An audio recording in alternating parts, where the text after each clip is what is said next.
Divertissez vos émotions avec le Casino 2000 de Mondorf-les-Bains. Bonjour à toutes et à tous, je suis très heureuse d'ouvrir en votre compagnie une nouvelle boîte à malice. Au programme aujourd'hui, beaucoup de dessins et de peintures avec l'illustrateur et graphiste Grégory Lay qui a participé à une BD passionnante sur le métal.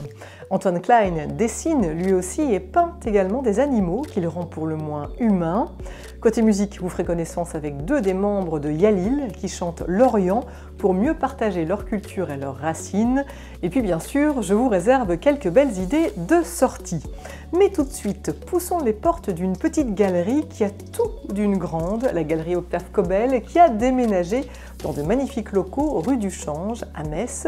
Retrouvons sa directrice Vanessa Gandard pour en savoir plus. Bienvenue.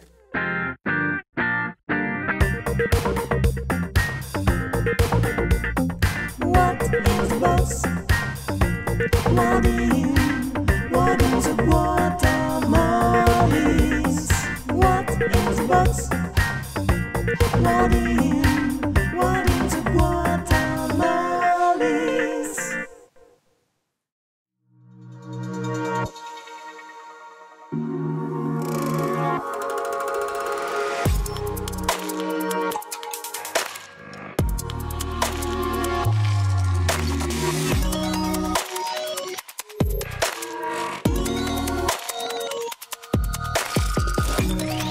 Vanessa Gandard, bonjour. Bonjour Alicia.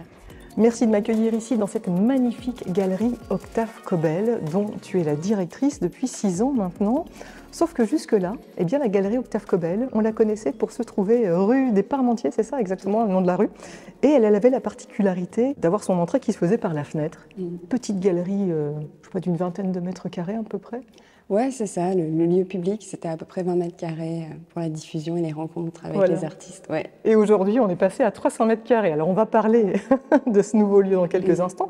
Avant cela, peut-être revenons à la genèse. C'était en 2005. C'était une galerie qui avait été créée par Hervé Fouché. Oui, alors, ça a été initié en 2002. C'est pour ça qu'on fête là les 20 ans en ce moment.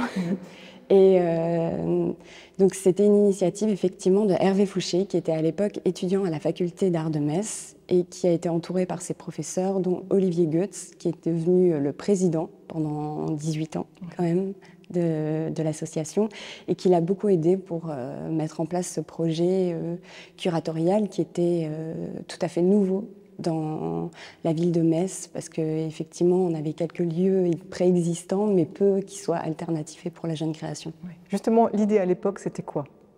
L'idée, c'était de donner la place à des jeunes créateurs qui n'avaient pas encore eu l'occasion d'exposer, les accompagner professionnellement. Oui, il y a eu un nombre conséquent d'expositions qui ont été faites là-bas. Il y a même eu de beaux ouvrages qui ont été publiés d'ailleurs dans le cadre de ces expositions. Et puis aujourd'hui, voilà, comme je le disais, on est passé quasiment x10 au niveau de la superficie. Comment ça s'est passé? Qu'est-ce qui fait qu'aujourd'hui vous vous trouvez ici? On est rue du Change, dans l'ancienne galerie Faux Mouvement. Tout à fait, ouais. Donc on est très honorés d'investir les locaux qui, dans ma jeunesse, m'ont inspiré l'envie d'être directrice artistique et surtout de me lancer dans l'art, avec Marie-Jean Guyot, qui était la directrice. Alors, jamais j'aurais imaginé qu'on serait là un jour. C'est la petite galerie, c'était chez nous, c'était notre nid, et en fait, par un concours de circonstances, l'immeuble a été racheté et on a dû trouver un autre nid. Et par chance, les institutions nous ont proposé cet espace qui, aujourd'hui, devient le nôtre et qu'on investit. Enfin, Ça change tout en termes de perspective, j'imagine, de ligne éditoriale. Voilà, donc comment est-ce qu'on appréhende ça de se retrouver dans un tel lieu? Je dirais que sur le principe, on a quand même envie de garder notre identité et d'être quand même dans les échanges, les rencontres humaines et l'accès à tous, comme on l'a toujours fait. Après, c'est vrai que ça demande un peu plus d'envergure dans les projets et de les penser autrement, peut-être dans la temporalité, mais ça reste toujours un terrain de jeu. Quel que soit l'espace. Et le petit espace avait aussi ses contraintes. Oui, il y a toujours des contraintes, quoi qu'il se passe. Pour cette première exposition, vous avez choisi de l'intituler « La tempête des échos », avec une dizaine d'artistes. Alors, À quoi elle fait écho, cette tempête, et comment Oui. ça s'est construit, cette exposition? C'est une exposition qui nous fait réfléchir sur notre manière d'appréhender les temps géologiques et cosmologiques. Les œuvres sont imprégnées de phénomènes comme la radioactivité, la cristallisation, la calcification, comme on le voit juste derrière avec l'installation de Cécile Beau, qui sont des calcifications qu'elle a récupérées en fait dans un bunker et qu'elle a installé sur un mobile qui est mouvant, qui se déplace très doucement. Et en fait, c'est vraiment cette temporalité qui est mise en avant dans différentes œuvres, dans cette exposition, le rapport au temps, la lenteur et bien sûr notre temps humain, comment est-ce que nous on le perçoit dans ce cosmos. Ouais. Donc là, on se trouve devant une pièce d'Anaïs Tonder, qui est une artiste, une jeune artiste contemporaine, qui a travaillé à partir de plantes récoltées sur la zone de Tchernobyl. En fait, c'est un projet qui est né de son amour pour les procédés photographiques. Et cette catastrophe l'a beaucoup touchée et elle s'est mise en lien avec des scientifiques qui, depuis cet événement, ont replanté une zone de végétation et chaque année font des tests par rapport à la radioactivité de ces plantes. Et en fait, elle a fait ce qu'on appelle des rayogrammes de chaque plante sensible à la radioactivité. Et là, on en voit sur le mur, il y en a 36, en fait, un qui a été réalisé chaque année depuis la catastrophe. Et on voit comme des poussières évanescentes. C'était une manière de rendre visible ce qui est invisible. Les artistes, ils sont de la région, ils sont d'un peu partout en Alors France. là, ils sont vraiment d'un peu partout, parce qu'on a même dans la salle du fond une artiste qui nous vient des États-Unis, qui D'accord. s'appelle Sarah Nance. Ouais.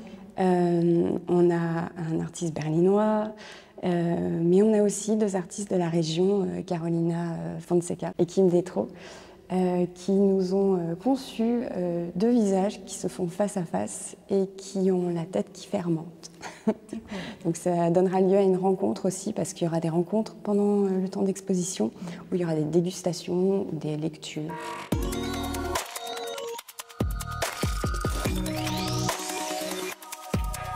C'est une pièce de la gravité, là où on a mis un aimant au sol et une ficelle avec une aiguille qui bascule dans l'espace et qui vient en fait d'un point sur le mur. Et ce petit point, c'est une planète qui a 22 années lunaires de la planète Terre. Et pourquoi 22? C'est la durée que le père de mon collègue, Linger, quand son père est décédé. Je crois qu'il y a peut-être il y a un lien assez subtil entre ces deux planètes-là. On évoquait tout à l'heure les 20 ans de la galerie Octave Cobel, qui est une association. Hein. Oui. Et à cette occasion, vous avez publié un magnifique ouvrage qu'on va pouvoir se procurer ici. Oui, cet ouvrage, on a mis quand même plus d'un an à le faire, parce qu'il regroupe 19 artistes, plasticiens et une dizaine d'auteurs, que ce soit en fiction, en poésie, il y a des interviews. C'est assez riche. On avait envie en fait que ça mette en valeur l'histoire de l'association, les rencontres qu'on a fait, l'amitié aussi qui est très importante, mais aussi que ça parle de ce qu'est être un artiste aujourd'hui dans le monde et surtout ces nouvelles pratiques plus respectueuses aussi de l'environnement, plus en lien. Les artistes que vous valorisez, ils sont aussi bien dans le registre de la peinture que de l'art plus conceptuel, des installations, sculptures, Oui. tout est mis en valeur ici. Les médiums sont très divers. Et en fait, c'est vraiment plus leur implication et leur engagement sur le terrain et souvent les histoires qu'ils racontent qui nous inspirent et ensuite la manière de le traduire, on leur fait confiance. Alors là, on arrive sur une pièce de Matthias Ruthenberg, qui est un artiste qui nous vient de Berlin et qui allie beaucoup la musique à son travail. Et cette pièce s'intitule, alors c'est en allemand, alors je vais vous faire la traduction en français, c'est le son des gouttes de pluie contre la vitre. Donc ça nous ramène à ces temps où on est à la maison, un peu dans notre cocon, et qu'on entend ce petit bruit et que ça crée comme une mélodie, une histoire. Et en fait, il travaille à partir de plaques de placo et il crée comme des partitions. En fait, chaque goutte devient comme une note sur cette partition. La question que j'aime toujours bien poser, pour terminer, à quoi sert l'art? On en revient au plaisir, à être heureux, à voir les choses différemment, peut-être, à apporter d'autres points de vue, et peut-être pas des solutions, mais d'autres points de vue. Eh bien, merci, c'est vrai qu'on sent bien ici qu'il y a plein de bonheur à découvrir toutes ces œuvres. Longue vie à cette nouvelle galerie Octave Cobel à Metz que l'on peut découvrir rue du Change. Merci beaucoup Vanessa. Merci.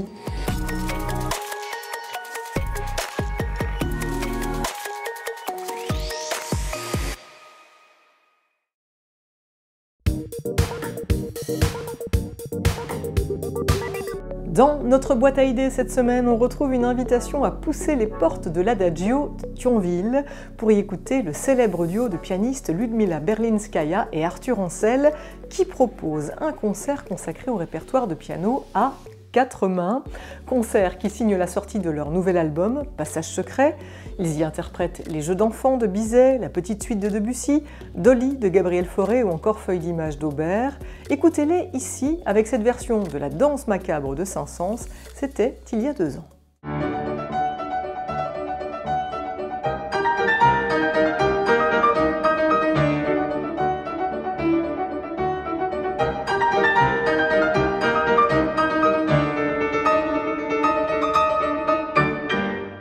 Ludmila Berlinskaya et Arthur Ancel vous attendent vendredi 9 février à 20 h à l'Adagio de Thionville pour de belles envolées. Et dans notre boîte à idées, on retrouve également une invitation à participer au concert caritatif Mémoire de chanteurs, du petit écran à la scène, un événement qui réunira 13 vainqueurs d'émissions musicales telles que N'oubliez pas les paroles, La Nouvelle Star, The Voice Kids et d'autres. La troupe marlienne Comme un accord et l'orchestre Coton-Tige seront également de la partie. Au programme, un répertoire de chansons françaises et pop internationales. L'intégralité des bénéfices sera reversée à la Fondation Alzheimer. Aussi rendez-vous samedi 10 février à 15 h et 20 h au Nec de Marly pour vivre ce grand moment musical et solidaire. Et prenons maintenant la direction de la médiathèque Les Halles de Faulquemont pour y découvrir le dessinateur et peintre Antoine Klein. Antoine Klein qui, avec l'exposition Animal Ambition, met en lumière le monde animal, mais de manière pour le moins originale. Ouvrez les yeux.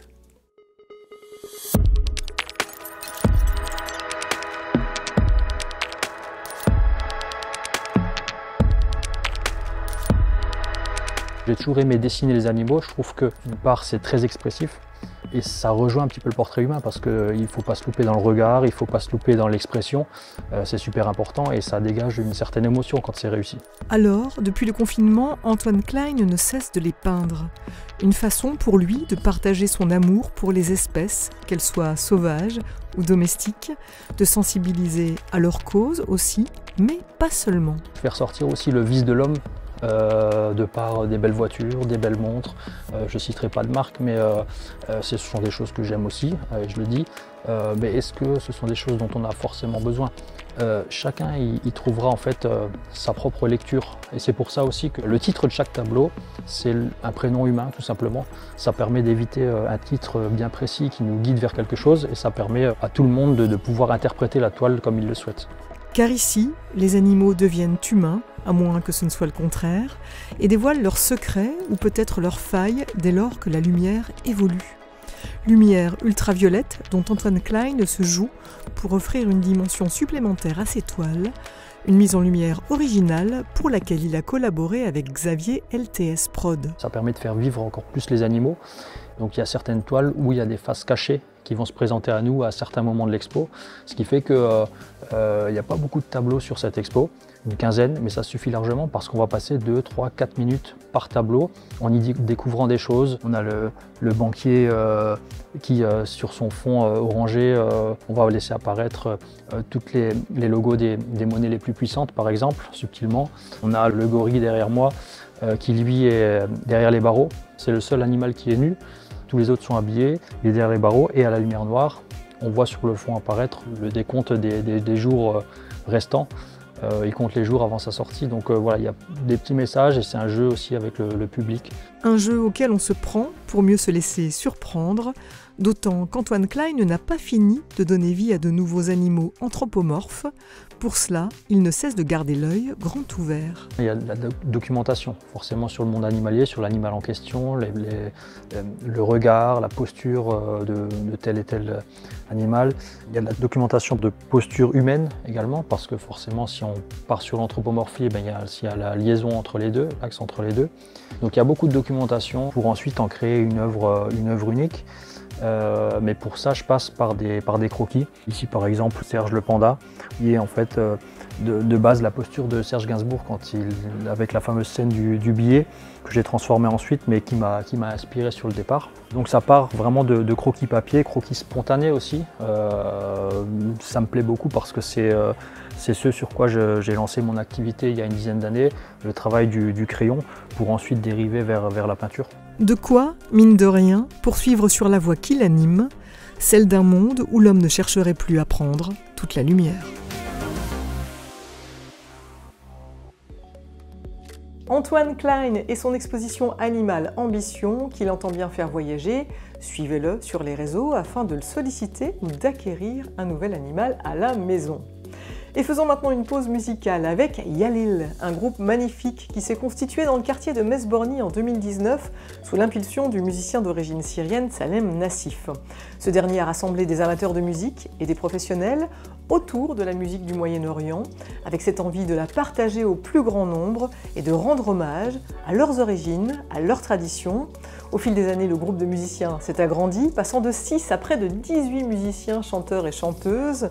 Aujourd'hui, Yalil dévoile son premier CD enregistré au studio L'Autre Oreille à Borny, CD dont ils interpréteront les titres en live samedi. J'ai retrouvé Wejdam et Najam afin d'en savoir un peu plus.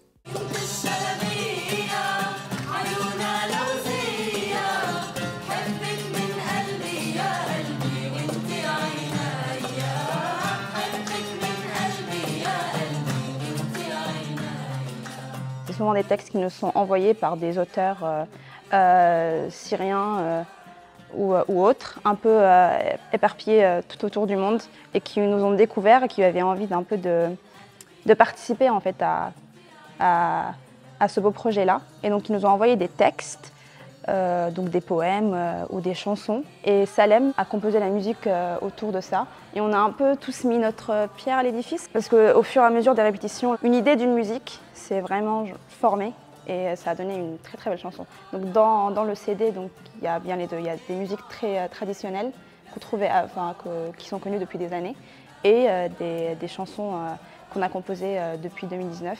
Et c'est ça qui fait un peu la beauté de ce CD.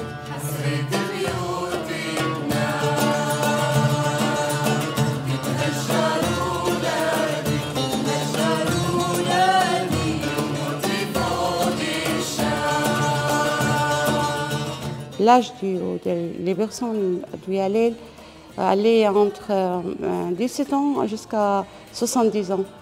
Et la diversité des origines et de langues aussi, différentes langues différentes. Et la diversité, c'est notre point fort. Ce qui fait la beauté un peu d'Yalil, c'est que c'est aussi des personnes qui viennent pas forcément que de la Syrie.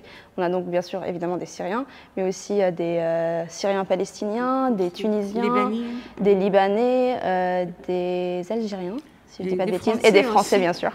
Et donc c'est toute une belle mosaïque d'origines différentes.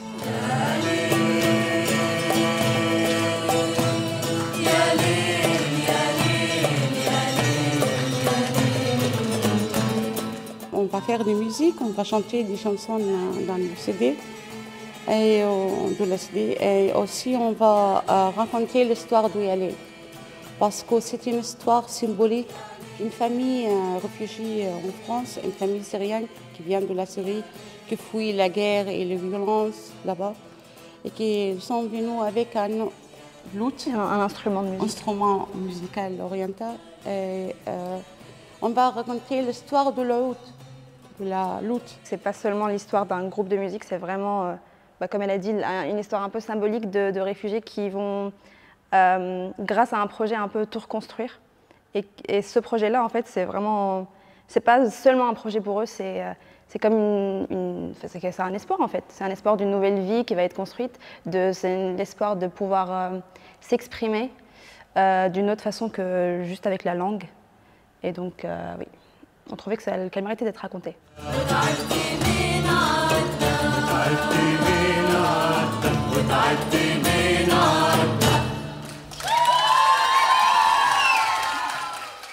Il y a Lille et sa musique du cœur qui rassemble, qui n'a pas de frontières. Prenez vite vos places pour cette belle soirée qui aura lieu samedi 3 février à 20h30 à la BAM, à Metz. Il s'agit d'un concert coproduit par l'association Bouche à Oreille et la Cité Musicale. Et avant de nous quitter, c'est un dernier voyage que je vous convie, voyage cette fois dans le monde de l'illustration fantastique, horrifique et plus encore, avec Grégory Lay. Grégory Lay qui aime également la musique et notamment le métal, vous allez le voir.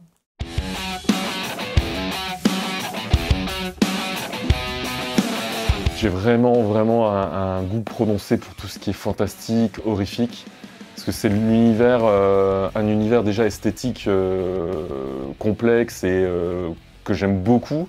Après, c'était le déclic des films d'horreur dans les années 80. Je crois que le premier choc visuel, c'était La Chose de Carpenter. Et quand j'ai vu ça, j'ai dit oh, waouh. Et c'est bel et bien nourri par les films d'horreur, les films fantastiques, mais aussi les comics et les mangas que Grégory Lay dessine dès son plus jeune âge. Une passion qui ne le quittera plus.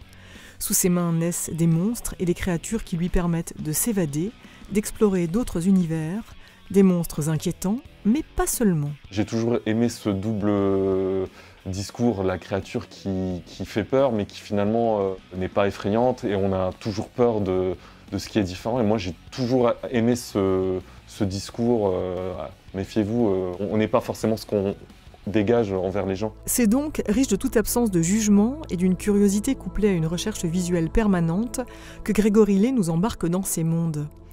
Des mondes qui séduisent les éditeurs vidéo, tels qu'Extra Lucide, The Ecstasy of Film ou Le Chat qui fume, qui font régulièrement appel à lui pour la réalisation d'affiches alternatives, ce qui n'empêche pas Grégory de passer d'un style à l'autre, tel un mercenaire. Ici, 4 albums pour la jeunesse, dont il a signé les illustrations plus cartoonesques pour la maison d'édition Le Crayon à Roulettes, de quoi varier les plaisirs. Moi, ça me plaît de pouvoir me promener dans ces différents genres. C'est des exercices, et moi, en fait, chaque illustration, je le prends un peu comme ça, c'est un nouveau challenge. À chaque fois, je me dis, qu'est-ce que je peux apporter de nouveau?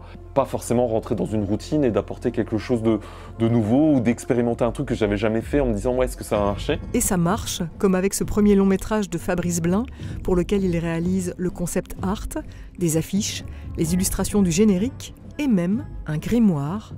Dernier projet en date, Metal, un docu-BD paru aux éditions Petit à Petit qui explore 20 types de musiques extrêmes, du heavy metal au grindcore, bande dessinée pour laquelle Grégory Lay s'est vu confier la couverture, mais aussi les chapitres consacrés au pagan metal, à Slipknot ou encore à Lemmy de Motörhead. 3 histoires et avec elles 3 univers bien distincts. Pour la BD sur Slipknot, je suis beaucoup plus comics américain, notamment dans le style, dans le genre. C'est-à-dire que je vais faire certains traits un peu épais, je vais travailler la couleur avec des effets de trame aussi. Il va y avoir beaucoup de contrastes. Là, par exemple, sur ce petit brouillon, c'est mon storyboard personnel qui me permet d'organiser ma planche. Ensuite, tu as une version crayonnée un peu plus poussée qui doit être validée par le scénariste et qui va me servir après à faire l'ancrage définitif et la mise en couleur. Et une fois que l'ancrage sera fini, je vais passer à la couleur pour la version définitive de la planche qui se trouve ici.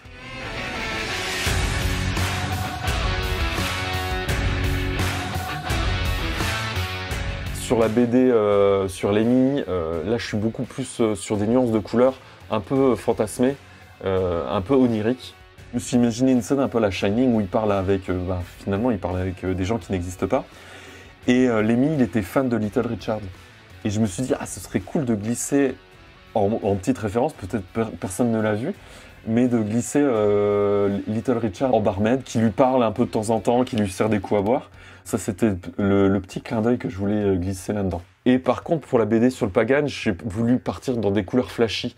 On a la famille qui est au coin du feu, avec une ambiance, mais dès qu'on parle de mythologie, avec Fenrir, Odin et tout ça, j'ai voulu jouer justement sur des couleurs flashy qui forcément n'étaient pas aussi attendues. Donc je me suis fait un petit peu plaisir de ce côté-là. Un plaisir qu'il prend, un malin plaisir à cultiver de projet en projet. Affiches pour la nuit Nanarland, pochettes d'albums, storyboard, illustrations pour la jeunesse, le cinéma et plus encore, Grégory Lay n'a pas fini de se et de nous surprendre à dessein.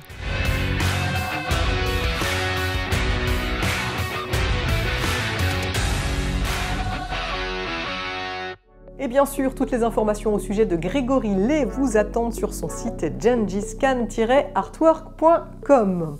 Et voilà, c'est tout pour aujourd'hui, mais bien sûr, on se retrouve sans faute la semaine prochaine pour de nouvelles aventures culturelles. D'ici là, n'hésitez pas à aller faire un tour sur le www.moselle.tv pour retrouver toutes les boîtes à malice, ou les revoir également sur notre chaîne YouTube moselletv.culture.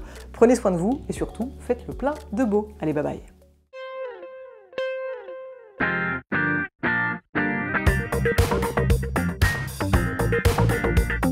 What is buzz? What is a guacamole? What is buzz? What is a guacamole? Divertissez vos émotions avec le Casino 2000 de Mondorf-les-Bains.